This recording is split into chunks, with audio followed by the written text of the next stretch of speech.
काल दिवसभरामध्ये कल्याण तालुक्यामध्ये 142 मिलीमीटर पावसाची नोंद झालेली आहे.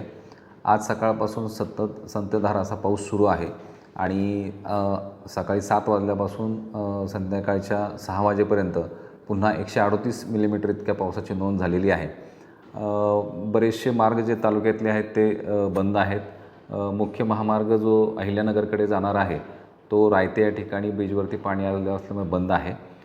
त्याचप्रमाणे टिटवाळामध्ये काही सखल भागामध्ये पाणी साचलेलं होतं.